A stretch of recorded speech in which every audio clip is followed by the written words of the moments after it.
Bueno, vamos a meternos de lleno en esto.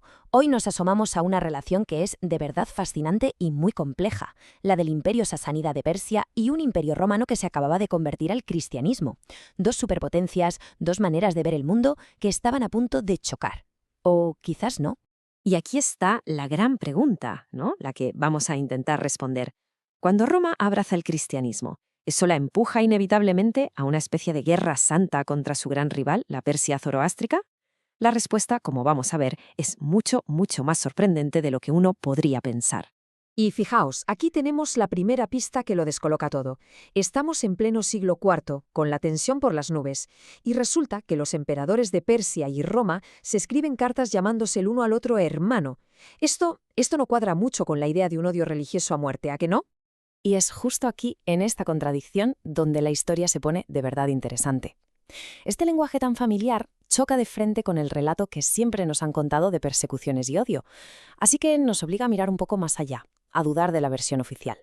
A ver, la historia de siempre, la que nos suele llegar de fuentes cristianas como las actas de los mártires, es bastante sencilla. Roma se hace cristiana y, zas, como respuesta, el rey persa Sapor II se lía a perseguir a los cristianos de su imperio. Parece una simple reacción, un ojo por ojo de manual. Pero claro, si rascamos un poco, vemos que el asunto no era tan simple, no era solo una cuestión de fe. El caso del obispo Simeón de Ctesifonte es un ejemplo perfecto. La cosa se puso fea de verdad cuando él se negó a recaudar un impuesto especial para financiar la guerra de Sapor contra Roma. Fue sobre todo un acto de desafío político, no una herejía. Para entender de verdad por qué actuaban como actuaban los persas, tenemos que hacer un esfuerzo. Tenemos que quitarnos nuestras gafas y ponernos las suyas para intentar ver el mundo a través de su cosmovisión, la zoroástrica. Y es un universo mental de verdad muy diferente. En el corazón de todo el pensamiento zoroastriano hay una idea clave, un dualismo cósmico. Para ellos, toda la existencia es un gigantesco campo de batalla entre Ormazd, que es la fuerza del bien, de la luz, de la creación, y Ahriman, que es todo lo contrario, la destrucción, la oscuridad, el mal. Y ojo, esto es importantísimo para entender el choque con algunas ideas cristianas. Para los zoroastrianos, el mundo físico, lo material, no es una cárcel para el alma de la que hay que huir. Todo lo contrario, es la creación sagrada de Ormazd. Por eso, cosas como el ascetismo radical, el rechazar el mundo, se veían casi como una traición, como abandonar tu puesto en la gran batalla cósmica. Así que claro, los sasánidas no veían el mundo en blanco y negro. Ellos creían vivir en lo que llamaban el gaumeshism, que se podría traducir como un estado de mezcla. En esta era, el bien y el mal no son dos cosas separadas y puras, sino que están entrelazadas en todo, y en todos, incluidas las personas y, por supuesto, las civilizaciones. Y esto nos lleva a una de las ideas más potentes y reveladoras de todo este asunto. Su forma de clasificar a la gente no era una simple división entre los nuestros, los buenos, y los otros, los malos. Era una jerarquía mucho, mucho más sutil. Según sus textos, había como 3 tipos de personas. Por un lado estaba el humano puro, que, lógicamente, era el que creía en la buena religión, el zoroastriano. En el otro extremo, el semidemonio, alguien que ni siquiera es capaz de distinguir el bien del mal. Pero en medio, que es lo interesante, estaba el semihumano, alguien que actúa por su cuenta y que es capaz de hacer cosas buenas y cosas malas. Y esta categoría del semihumano es perfecta para entender cómo veían a los romanos. No eran la encarnación del mal, para nada. Seguían una religión que ellos consideraban imperfecta, una agdén o mala religión.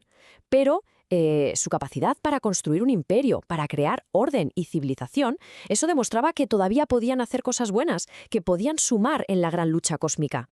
A ver, sé que esto de las categorías puede sonar un poco abstracto, pero hay una forma bastante buena de entenderlo usando una analogía de la filosofía occidental que seguro que nos suena a todos, el platonismo. Recordemos rápidamente aquello que decía Platón sobre el mundo de las ideas. La teoría es que el mundo que tocamos y vemos no es del todo real, es solo una sombra, una copia imperfecta de una realidad superior, donde existen las formas o ideas perfectas y eternas de todas las cosas. El ejemplo clásico es el de la manzana. Cada manzana que comemos es distinta, tiene sus defectos, es imperfecta, pero todas las reconocemos como manzanas porque de alguna forma participan de esa idea perfecta de manzana que existe en el mundo de las formas.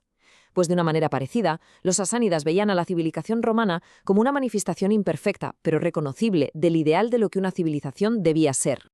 Y esto nos lleva a un punto clave, la importancia de los sistemas de significado. Pensemos por un momento en un símbolo como la estrella de 5 puntas. ¿Qué significa? Pues depende. Para un pagano, los 5 elementos. Para un judío, los 5 libros de la Torá. Para un cristiano, las 5 heridas de Cristo.